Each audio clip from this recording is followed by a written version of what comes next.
Hello, Terry Brathwaite. How are you, Terry? Good morning to you, Magali. I am fine. I wouldn't say just fine. I say I'm great. You're great. I'm feeling great inside. I'm feeling great on the outside. Few aches and pains like everybody else, at my age. But age is just a number. So generally, I'm feeling great. Tell me, Terry, I can see Tobago at the back of the screen. So are you talking to us from Tobago or from England? I'm in England, but I'm a great fan of the football team, the Soca Warriors, that from Trinidad and Tobago, and therefore I have their banner in the back of me. And yes, I was born and bred in Trinidad, and the twin island of Trinidad and Tobago. It's a republic, and I've been living in the United Kingdom since 1991. So it has been quite a journey for me, living in different cultures, born in Trinidad, educated in Canada, and then, spending my days now with my wife and our two girls in the United Kingdom. So yes, I'm truly international. Yes, and I met you as my teacher, let's say, a lecturer at Coventry University. You were my... What year was that? Do you remember what year that was? That was 15 years ago. Yeah. My goodness gracious me. Yeah. That's a long... You were my teacher. So international human resources management. I wasn't quite sure what that meant, but when I saw you, you just entered the room. It was like a lot of energy. And this is what I want you to share with us today, all your vision on life, because you're a dancer, you're a teacher, you've written many papers. I mean, you've been involved in so many fields that I'm not quite sure I would be able to do a summary. And you also kind of, I wouldn't say coach, but mentor, right?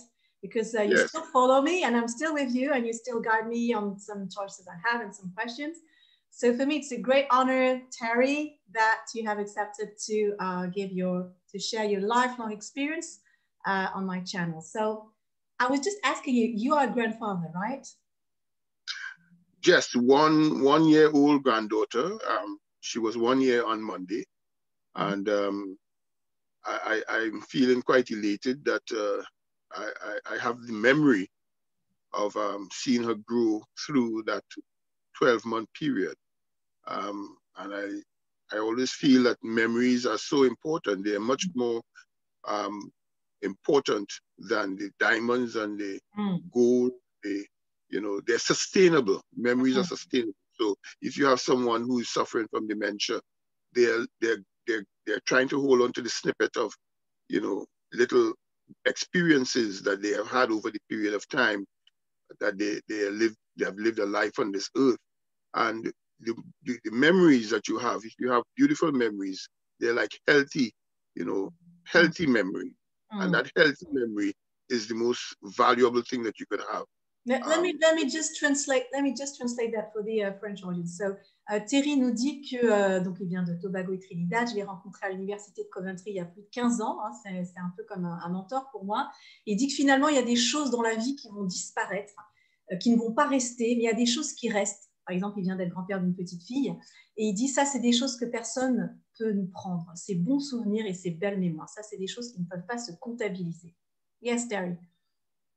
Yes, so more than the Cartier watch or the Gucci or the Prada or any of these, brand names that we are so familiar with, and we tend to sort of rush to own, thinking that it brings us some sort of wealth. The wealthiest, I would say the wealthiest thing that you could ever have is a healthy memory. That makes you wealthy. Ce qui te rend riche, en fait, c'est pas tellement de te ruer sur des marques connues, mais c'est finalement d'avoir des souvenirs sains. Et ces souvenirs sains, c'est ce qui va créer ta santé. Yeah. Yeah, and I say wealthiest thing, not in the sense of how rich you are, but wealthy in the sense of an essence of spiritual upliftment that comes with maturity. I look at, for example, at people who are billionaires, and you have all this money, but you're not happy. Yeah. So there is no spiritual upliftment. And at this point in time, I just wanted to, something came across my mind. So I have a poem here that I wanted to share with you from one of my, I love to read this book by Anthony de Mello. It's called 1 Minute Nonsense. That's the name of the book. And the poem within it is, I will start, congratulate me. Why? So this is the person who's talking to his teacher. Congratulate me. And the teacher says, why? And he says, at last I have found a job that offers excellent prospects for advancement. So this is the student saying, he's found a job, an advancement, you know, coming into the wealth and the materialism. So the master, the teacher says, you were a sleepwalker yesterday. You are sleepwalking today. You will sleepwalk till the day you die. What sort of advancement is that? Then the student says, it was financial advancement I was talking about, not spiritual advancement. The teacher says, ah, I see. A sleepwalker with a bank account that he isn't awake to enjoy. Okay? So this ties into our talk, you know, about being woke. When you say, are you woke? We are still walking around, sleepwalking, and we have bank accounts with billions of dollars or pounds or francs or whatever it is we use, or euros. And, you know, spiritual advancement is not a priority. Let me just translate that. Thierry nous explique, il a lu un petit poème, que c'est bien d'avoir un compte bien garni, c'est bien d'avoir ces richesses matérielles, mais là, on ne parle pas d'avancer en termes de richesse, mais d'avancer spirituelle. C'est-à-dire, qu'est-ce qui va te connecter quand tu te réveilles le matin? Est-ce que tu as cette forme de connexion? Parce que si tu n'as pas cette connexion spirituelle, alors les Anglais disent le mot spirituel, pas forcément sous l'angle religieux, mais si tu n'as pas cette connexion, eh bien, tu es simplement un zombie, en fait. C'est un petit peu ce que Thierry nous explique à travers le poème qu'il vient de lire. Yeah. So yes, you know, we are in a world where we have to have our priorities set. And I think even with the pandemic, I look at the pandemic today and I'm wondering, is it really the pandemic that is, you know, leaving us so vulnerable? Alors, Thierry pose la question, very important question. Thierry pose une question en disant, cette épidémie, finalement, est-ce que c'est vraiment cette épidémie qui nous donne la sensation d'être vulnérables? Est-ce que c'est vraiment lié à l'épidémie? Yeah, is it the pandemic that's leaving us so vulnerable, or is it the fact that we have misplaced priorities? And I give you an example of what I mean. When I was much younger and I was touring the world with the Trinidad Ballet, we perform in places like, you know, right through Europe, the Middle East, North America. We travel from about, you know, for each year, whether it's 1 week or 6 months. One of the first lessons that I was taught as a dance student was, make sure you have an extra costume or extra something. And I always ask the teacher, why it is I have to bring 2 of the same thing? He said, somebody's going to forget. Somebody. And so said, so done. You know, the dance tutor will always come. Here's a costume for you. Here's a costume for you. Here's, and then he would come with an extra one. And somebody would always forget something. So in a way, look at the pandemic today. What have we forgotten? We have forgotten the importance of spirituality. And if you remember when I taught you about the 7 S's, I had, you know, the 7 S's from Japan when they talk about human resource management and human relations. They talk about strategy, structure, and yes, system. I remember. The iceberg, right? Right, the iceberg, that's correct. Yes. And I always said to you, the Titanic is heading towards the iceberg. Yeah. And doesn't see the big mass below. It sees only the little pyramid top. Right. So the pyramid at the top, what you can see, which is what we call the tangible elements, or the tangible S's, would be strategy, structures, and systems. That's tangible. You can touch it. You can touch the building. You can touch a car. You can touch the Gucci watch. You can touch all these things. But below that, intangible ones, the ones that we can't see, would be staff, style, skills, shared values. That's 4, right? So you have 3 at the top and 4 below. And then I added a 5th one. And I said that 5th one is the one that the Titanic hit before all the rest. You know, the iceberg is here, the Titanic is coming here, but as it reaches there, it doesn't see this one. This is the 6th one. This is, sorry, the 8th one. It sees that. So that's the tip of the iceberg, strategy, structures, and systems. And then below is the big mass with style, skills, staff, which is people, and shared values. But then this is the 8th one I added, spirituality. And I remember students would query that and say, well, what does spirituality have to do with human resource management and human relations?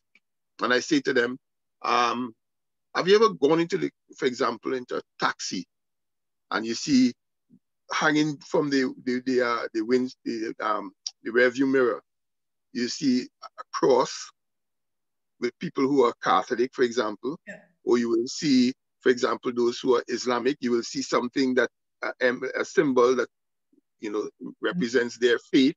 You go into somebody's office and you will see them with something there that represents their faith, or you see ladies wearing a cross. I mean, we even had a case, I remember telling you all about it, where British Airways, British Airways, had was taken to employment tribunal by a member of staff because they told her to hide her cross, and because other members of the staff and customers were upset that she was showing her cross.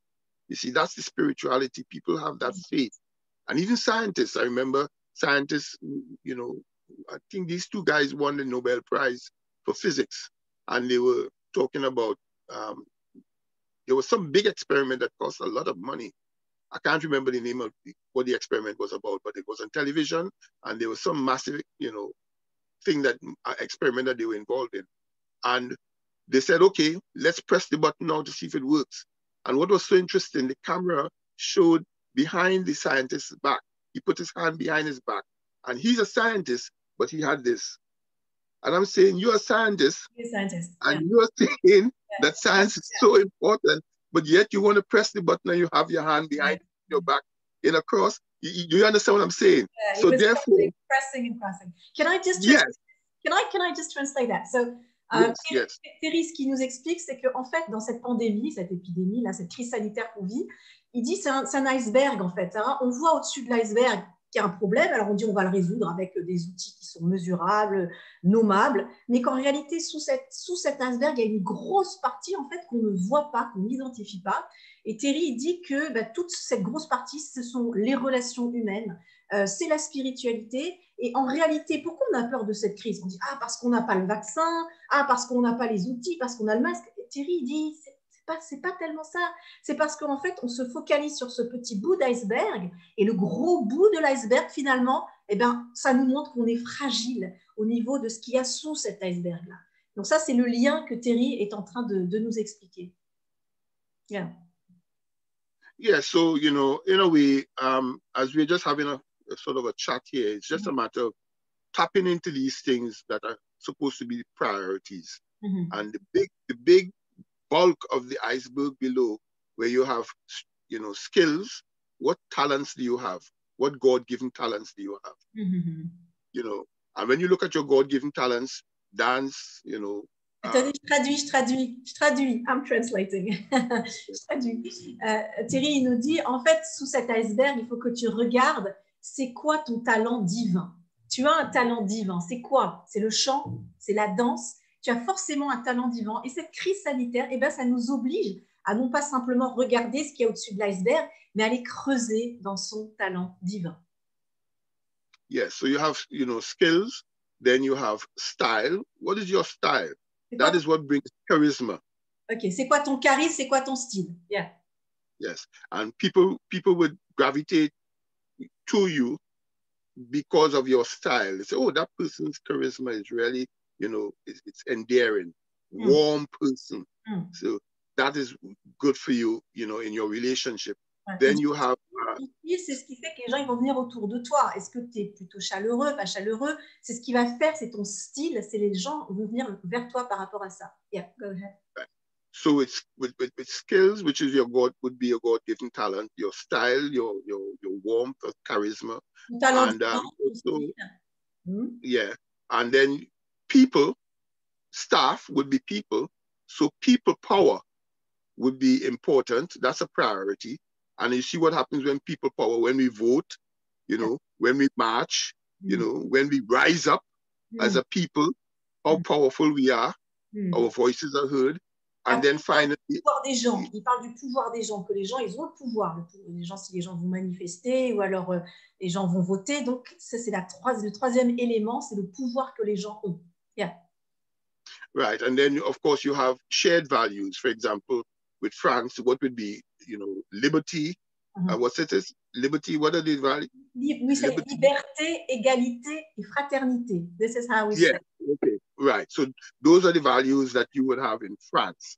And other countries would have different values.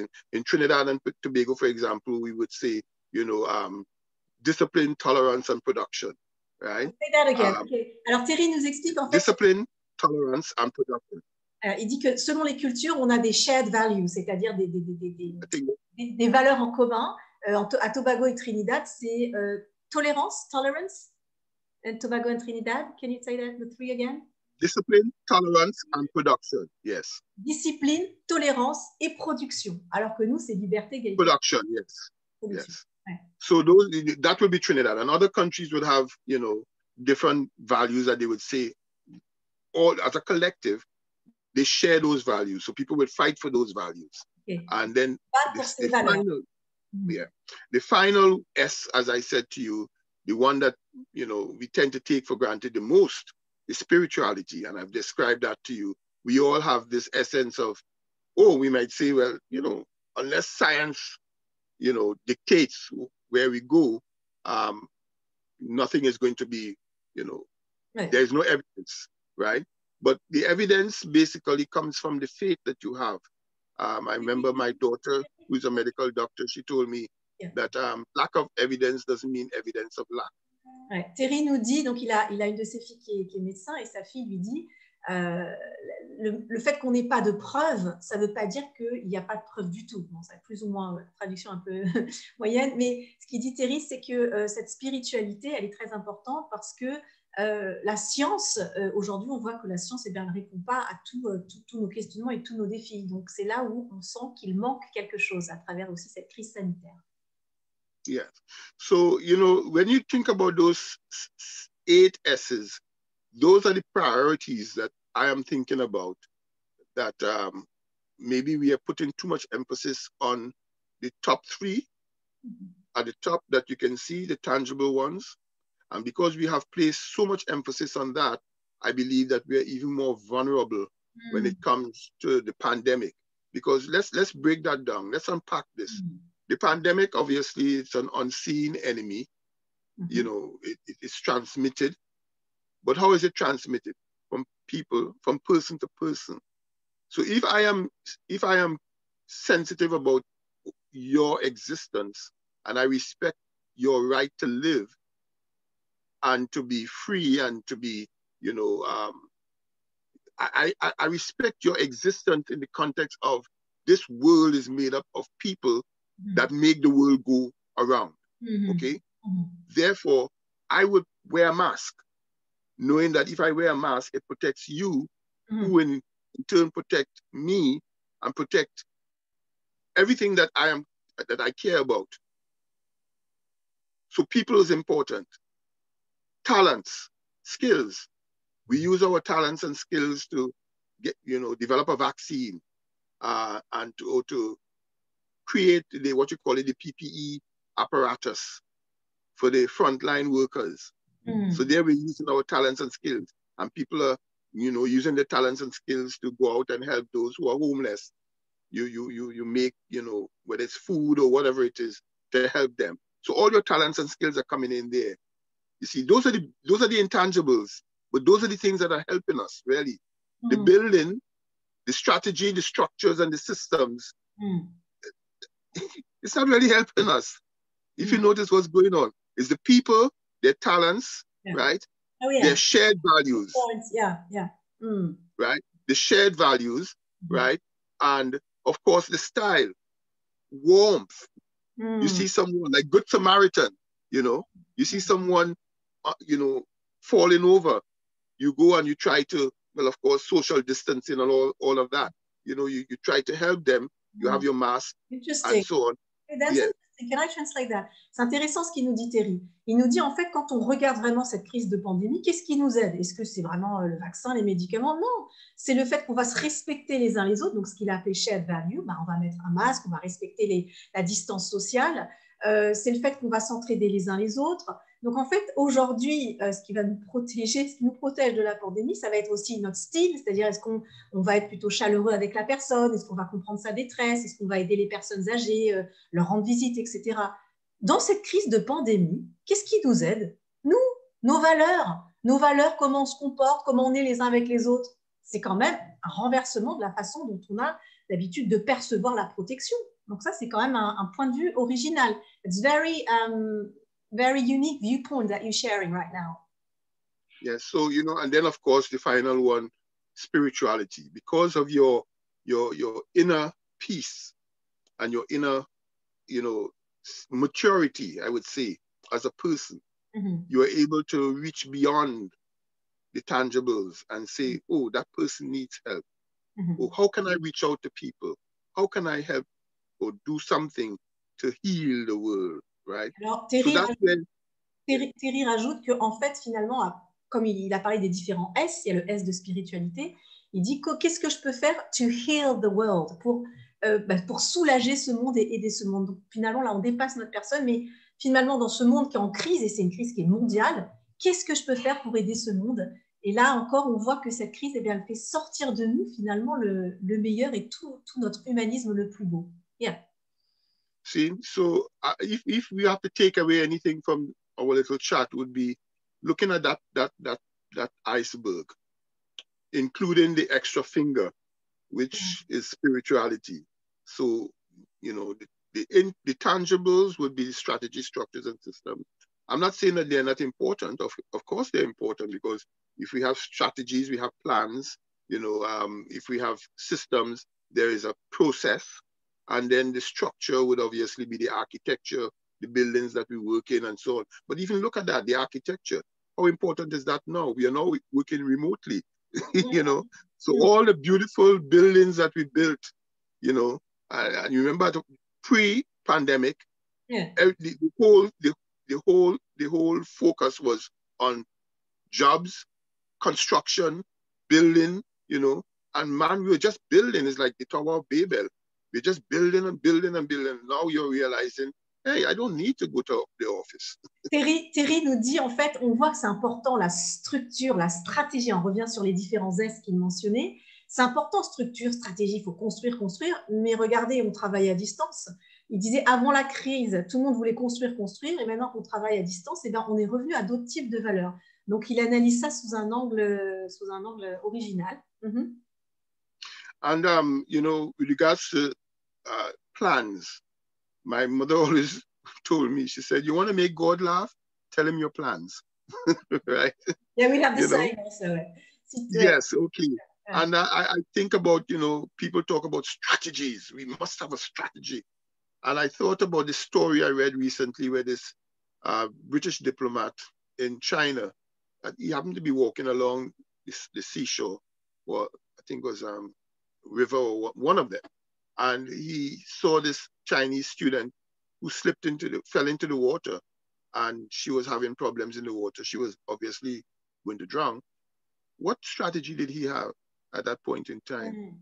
What plan did he have? What blueprint did he work out and said, okay, within the split second that I have to do this, let me work with a strategy, you know, long-term strategy. No, he just basically used his talent, used his spirituality, which is I saw somebody in trouble, so I'm going to help them. You know, the shared value of reaching out to people and so on and so forth. and he just, as being a person, a human being, so you see all the others, people, shared values, skills, and style, and so on. He just dived into the water, went to her. Somebody else on shore saw him, and it threw a rubber, you know, a rubber, what do you call it? You know, the rubber, yes, yeah, for him to hold on to. And he was able to save the girl. Okay. These are structures and systems are not priority. They're good enough for what they do, but they're not priority. Alors, il nous explique, Terry, que la structure, la stratégie, tout ça, c'est bien, mais il donne l'exemple d'un étudiant, enfin d'une jeune dame qui tombe à l'eau, et il y a l'étudiant qui passe, qui voit cette jeune dame à l'eau, et il n'est pas en train de se dire, tiens, quelle stratégie je vais employer? Il a utilisé son talent, il a utilisé ses ressources, il a utilisé sa spiritualité pour simplement aller au secours de cette jeune femme et aller la sauver alors qu'elle était en train de se noyer. Donc Terry nous dit, ok la structure, ok la stratégie, et elles sont bien dans le domaine de là où elles sont, mais dans d'autres domaines, elles ne seront pas applicables. Donc structure, stratégie, ok, mais n'oublions pas qu'il y a d'autres valeurs, comme ton talent, comme ta personnalité, comme ton talent divin, comme il le dit si bien. Donc chaque chose a sa place. And that brings me to a topic that I wanted to talk about because it affects both France and the UK. It has been in the news a lot. I am working with a young man who came from Eritrea, and this is in my dance movement psychotherapy session. He traveled for 3 years from Eritrea to the United Kingdom. He was 17 when he arrived here. So he was underage, actually, voting age. But the thing is, he left Eritrea because his father was member of the military. The father realized that the military was not a healthy place to be, and he escaped and he came back to his family. The military tracked him down, took him away from the family, and the young lad never saw his father again. You could imagine what is happening in that environment. So the young man decides, he doesn't want to be a member of the military. So he escapes and he leaves Eritrea, his family, and he travels across the desert. It takes him about a year. During that time, he sees, people who have died along the way. He witnesses that. He ends up in Libya, and he spends a year in Libya. The traffickers, they put them all in this windowless building, architecture, structure, in this windowless building. And they bring them out only for about a few hours, a few minutes for the day to exercise. Sometimes they target some of them, women and men, all of them in this building. They bring them out and they abuse them sexually, physically, and so on and so forth. And then, of course, they have to find the money to travel across on this rubber, boat, which is very unstable. He also witnessed people drowning while traveling across from Libya to to Europe. He ends up in France, and in that area there where they had all these refugees, and then he makes his way by lorry to Birmingham, to England. And when he reaches Birmingham, he's arrested because, of course, the authorities they were tipped off that there were people in the lorry.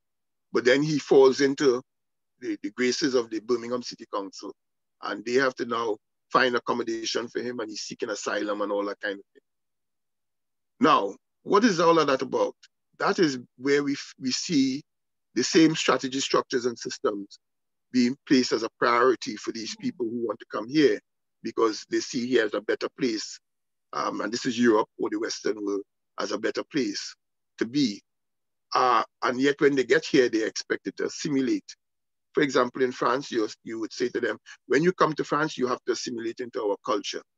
And I'm asking myself, how can someone who has traveled so far from home learn to enjoy his new life when he has so many things counting against him? His language, he has to learn a new language. He has to learn a new culture, shared values. He may not have the same shared values. His background was Islamic, He has to learn so many different things. And of course, people are already, with their stereotype thinking, they already see them as, outsiders or the others. And you find that this happens too. For example, if the French go to America, they will be accepted based on the stereotypes. Oh, France, gay Paris, that sort of thing.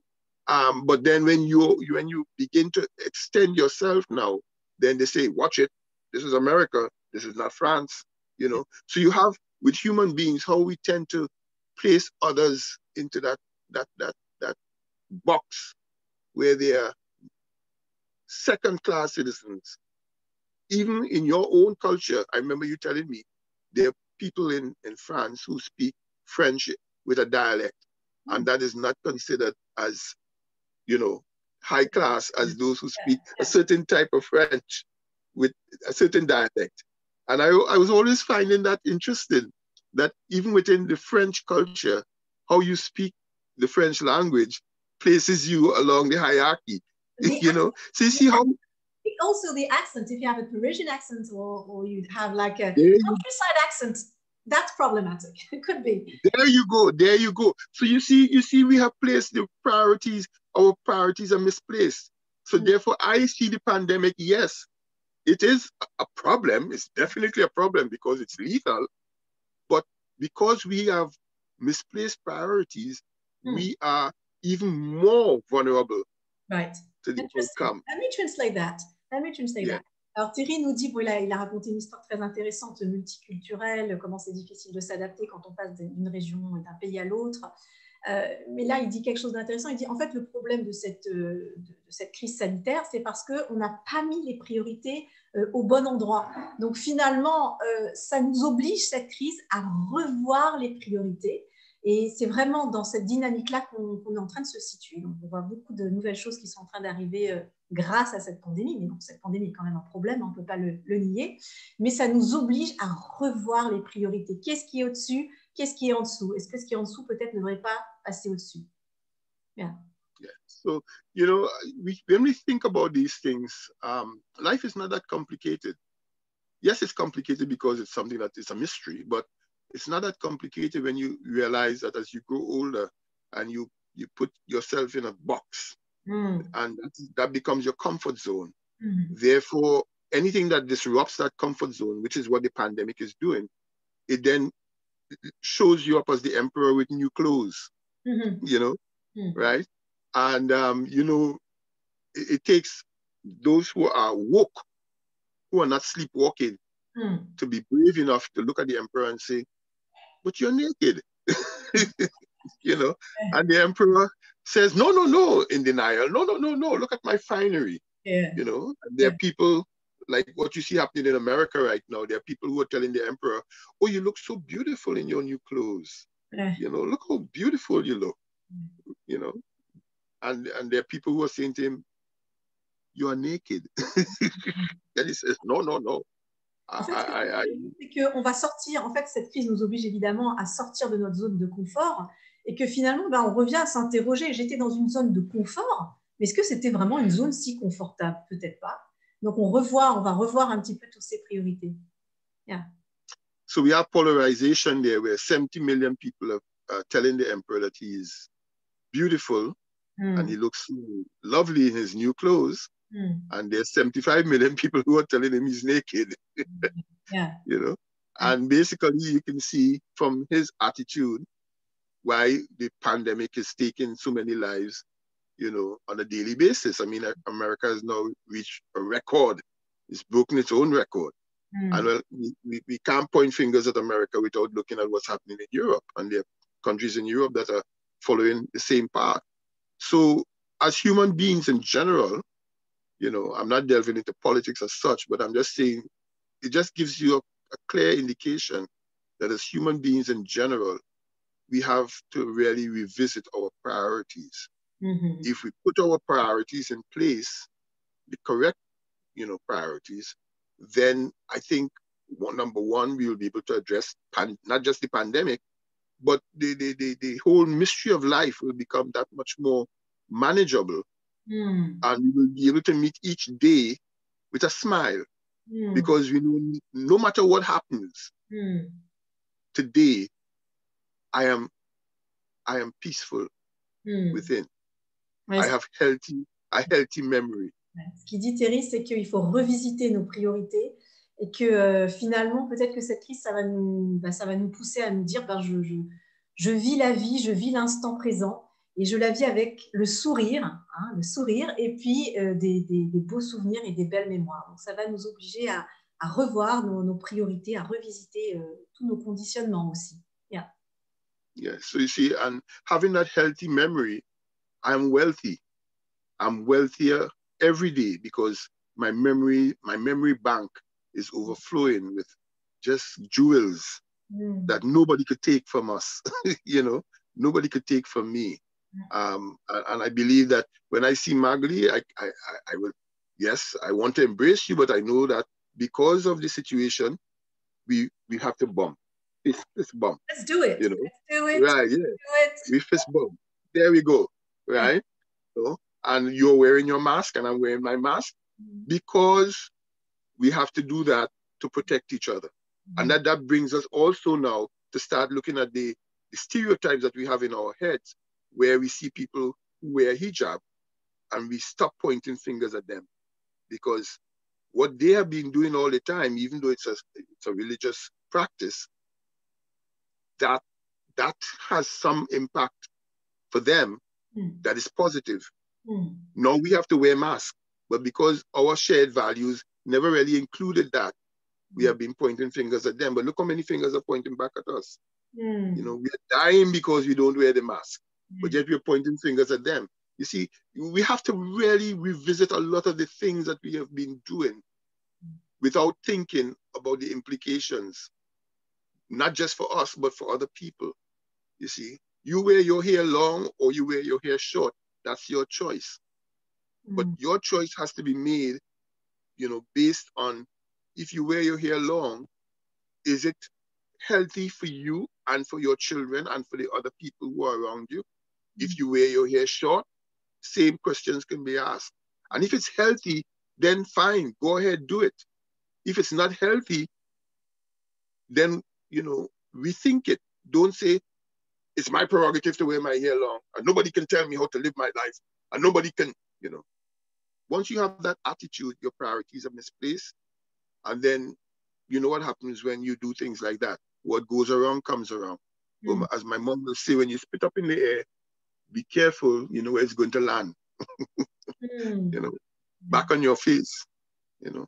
Yeah. So yeah, those are the thoughts that I had, you know, percolating in my head, and I felt maybe if I can share them with you, yes, it may help, you know, us to think, well, other people listening, to rethink, because we are not here to dictate to people what they should think, but we are here to give them suggestions based on our own experience. And you may ask, well, Terry, who are you to say so? Well, let me tell you who I am. I have walked a path. I am 62 years of age. I have walked a path, and I have experienced broken bottles along that path. I've experienced beautiful flowers. I've experienced sunshine, rain, hail, snow, you name it, along that path. And therefore, when I met you as a student, as my student, I would say to you, all I'm bringing to you is my experience. Yeah. I may refer you to a few books where other people can share different, you know, experiences, and these experiences may complement what I'm telling you. But all I'm telling you is that because I bounce my knee, I want to make sure that you don't have the same experience. Right. So I will say to you, Magali, don't go down that rabbit hole. It's dangerous. There are broken bottles there. And if you're a good student, you will say, okay, I'll take that on board. If you're not, and when I say good and bad, I'm not talking about in the context of defining you as a person. But if your priorities are misplaced, you will then say to you, so who are you to tell me what rabbit hole I should go down or not? You know? Yeah. And then I'll say, well, feel free to go down that rabbit hole, Magali. And then when you go down there and you get a cut because you walked on broken bottles, you'll come back and say, nobody told me. I said, I can suggest to you, don't go down that rabbit hole. But we felt that, you know, nobody could tell me what to do. Let me just translate that. Terry nous dit, finalement, il dit, mais on peut se poser la question, mais qui je suis pour donner des orientations? On peut pas dire aux gens, faites ceci, faites cela, mais on peut donner des orientations. Il dit, moi, j'ai 62 ans et j'ai vraiment une expérience de vie. Donc, il y a des choses que j'ai vues et il y a des choses qui m'ont blessée, qui m'ont fait du mal. Donc, la seule chose que je peux te dire, c'est attention, là, tu vas dans un endroit qui peut être dangereux pour toi. Donc, il a une certaine vision, une grande expérience de la vie culturelle, etc. Donc, il peut dire, là, on s'achemine peut-être vers un endroit qui est intéressant, mais là, attention, c'est dangereux. Donc, c'est simplement partager son expérience, et il a une grande expérience multiculturelle, et puis il a voyagé dans énormément de pays. Donc, c'est son expérience qu'il souhaite d'abord partager avec nous pour éviter que peut-être on se blesse, donc peut-être qu'il y a des choix à ne pas faire. Yeah. So, you know, these are the things that we have to look at and basically see ourselves. All of us as human beings are very much like a rose. You know, you as a human being, you have your beautiful, peaceful, non-violent elements. That will be the petals of the rose. Mm-hmm. And then, of course, if somebody mashes your corn, you will see the thorns. You see? On peut être comme une rose, on a des belles pétales et on est non violent, on est pacifique. Mais si à un moment on marche sur nos plates-bandes, eh ben on est capable, comme la rose, de sortir les épines. Yeah. Right. So which one defines you? Are you going to say, "Oh, Magali, she's very thorny"? You know, no, she's not. She's a combination of so many things, a complex character. You know, you push a button, you know what button to push, right? Il dit on n'est pas juste un élément, on est une combinaison de plusieurs éléments. Alors par exemple, on va prendre mon exemple. Est-ce que Magali c'est une rose ou c'est des épines? C'est les deux, ça dépend où tu appuies. Si tu appuies sur le côté doux, etc., tu auras les pétales de rose. Si tu appuies sur un certain comportement, tu auras les épines. C'est valable pour tout le monde. Donc on est une combinaison de tous ces éléments-là. Yeah, you're like an onion. You know how many layers, yeah. Right? Yeah. And from a child, my granddaughter is going to be like that. Right now, she's 1 year old. That's one layer. Okay. Yeah. Then you could imagine if she reaches your age or my age, how many layers on that onion? And each one tells a story. On est comme un oignon, on a plusieurs couches. Quand on a 1 an, 10 ans, 20 ans, 30 ans, et bien la couche des oignons s'épaississe, grossit. Donc, on n'est pas quelque chose de monolithique. On est vraiment, on est plusieurs visages finalement. Yeah. Right. So yeah, that's what I have to offer, and as just thinking points, yeah. Thinking aloud. It's something that we can use those points to sort of revisit our priorities and prepare ourselves for the future, God's willing, that because we are all here as instruments. We all have a part to play. And one of the things that I asked myself when my granddaughter was born is, what is her role? What is she here to do? You know, I asked the same question when my 2 daughters were born. My elder daughter, as I said, she's a pediatrician. I always asked, what is her role? And one day a godparent gave her one of these little toys. She was quite a toddler, and gave her one of these toys, medical kit. Yeah. So they pretend doctor, this and that. And that child started walking around the house and putting plaster on everything and everybody. She would come and, Daddy, what's that? That's let me put a plaster on that. Oh, poor Daddy, you know, things like that. And I'm just saying, and her shared values and her style. People who know my elder daughter, they always say she has this warmth about her, very endearing, very, you know. I know her. Emotionally, yeah, you know her. Very emotionally intelligent. Yeah. Good. Yeah. So there it is. Yeah. She's now a pediatrician. She could have been, a surgeon in some other field, but she chose pediatrics. There you imagine that's her role. My younger daughter, who you have also met, when she was born, she was that much more assertive in the way that she would do things and debate. Not that my elder daughter is not the same. They're both very assertive and they will debate, very effectively. But the younger one looked at the mother. My wife is also a lawyer, and she looked at him and she said, if mommy's a lawyer, I could be a lawyer too. You know, and therefore nobody told her no, you know, and that brings to mind one of the ideas I put, the principles I use with my dance movement psychotherapy. I always tell the story of the bumblebee.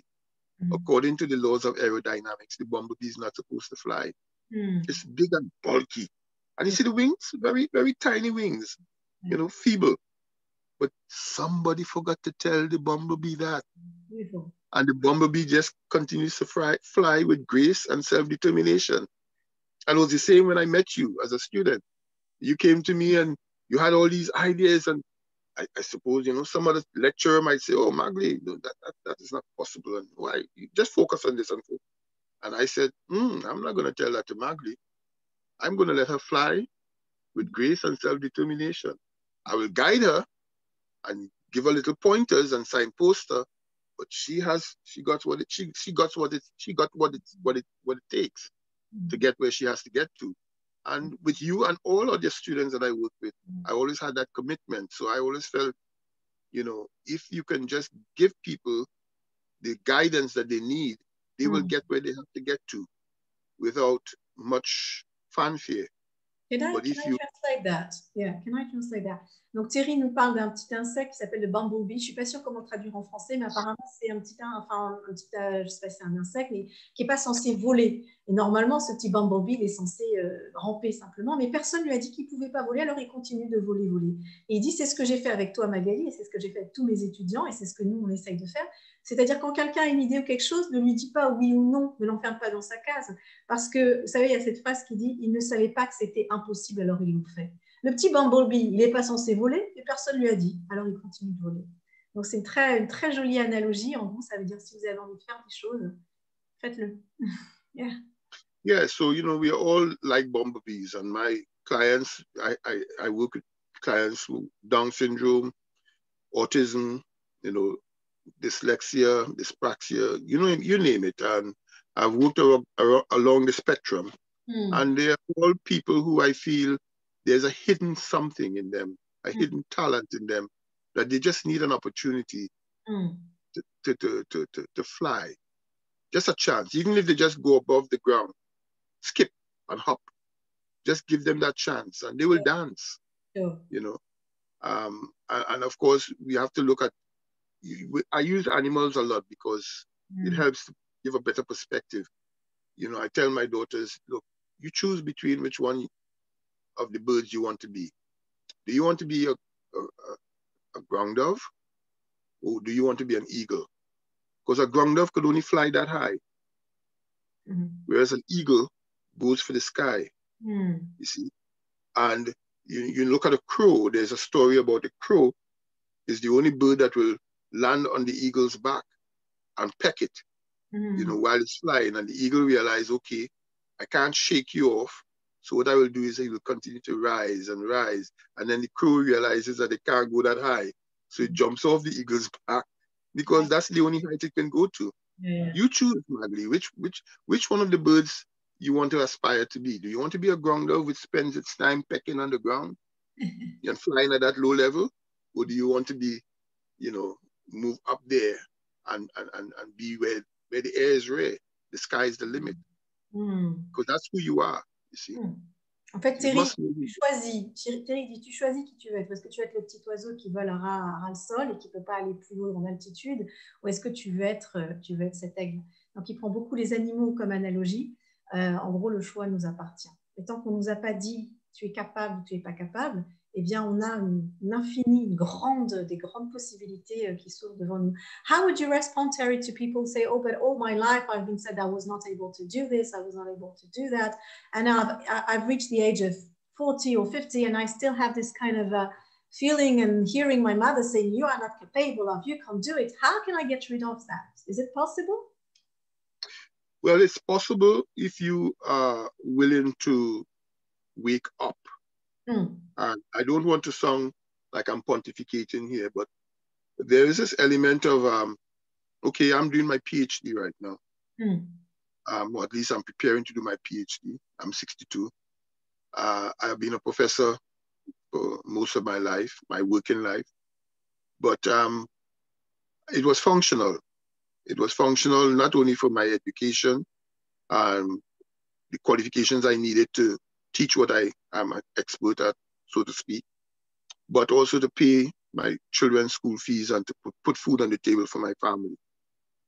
Now I want to do my PhD. My qualifications initially would have been in business and law. For example, I have a master's degree in European Union law, which is what I taught, at Coventry University, and also focused on the elements of employment law and so on. Now that phase has passed. I'm retired from that happily and comfortably, and I'm looking now to do a PhD. I'm doing it for me. I'm doing it for me. I'm doing it at my pace. I am not doing it to get promotion. I'm not doing it to put food on the table. My children have grown. They have been educated at the best schools. My wife is, she's done her bit. And of course, maybe I should say, when I say the best schools, that Tesha my elder daughter went to Oxford University Medical School. And then she went to the Sorbonne in Paris, where she did a postgrad diploma in French. Got a distinction there, so she's bilingual. And then she went on to Harvard University. And my younger daughter, she went to Cambridge University Law School. So I'm speaking from a platform of excellence, where I understand, the priorities were in place and made sure that my children were educated at the best schools on the planet. So it's not a boast, it's actually what happened. So I'm speaking from that platform. For me now that they have moved on and they're into their own career and their own life, I now want to do a PhD for me. I've always wanted to do a PhD, but not in law, not in business. I'm focusing now on a PhD that is going to take me in the direction of healing. And therefore, anybody would ask me, but all your other qualifications are in this area. Why are you doing a PhD that focuses on theater and the arts and arts therapy? There you go. So that person who is saying, well, I always wanted to do this, I will say to them, just wake up. Wake up. Yeah. And do it. Do it. Don't lie on the bed. And just symbolically, I'm not saying that they're actually lying on the bed. You could lie on your bed while you're walking and doing things and working. And it's basically you're asleep. Comes back to the sleepwalker. You're a sleepwalker with a bank account that you are not awake to enjoy. So do it. Let me translate that. Thierry dit que lui, il a fait ses études en business, en marketing. C'était donc mon professeur à la faculté en Angleterre.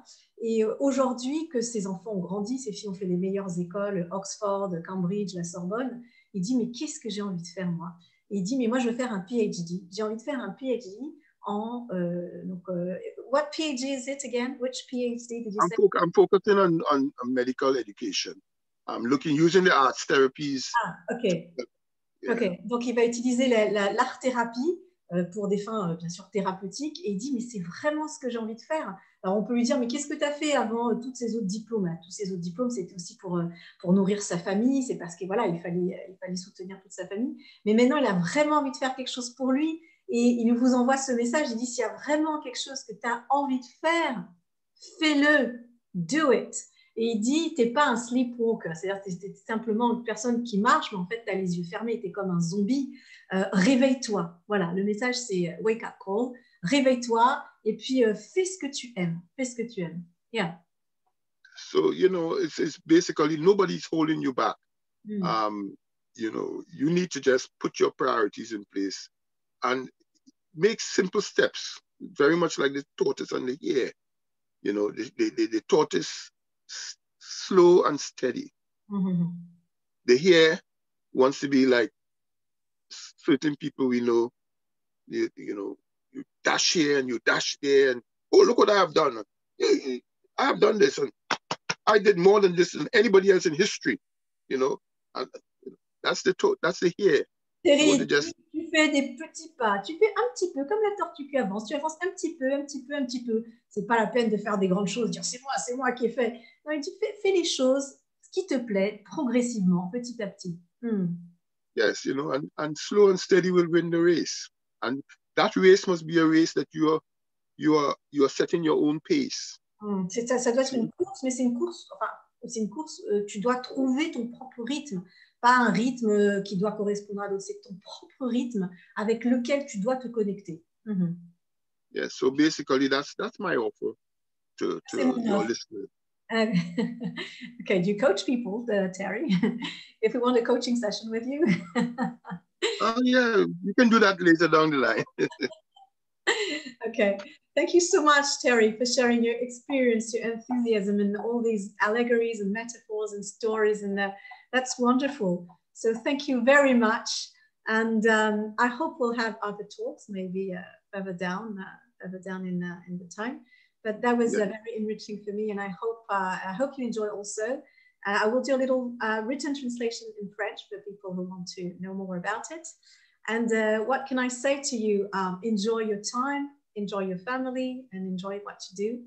And thank you so much for being my mentor and for always being there when I needed it. Thank you very much, Terry. You have a blessed day. Take care. God bless. Ash. Thank you, Ben.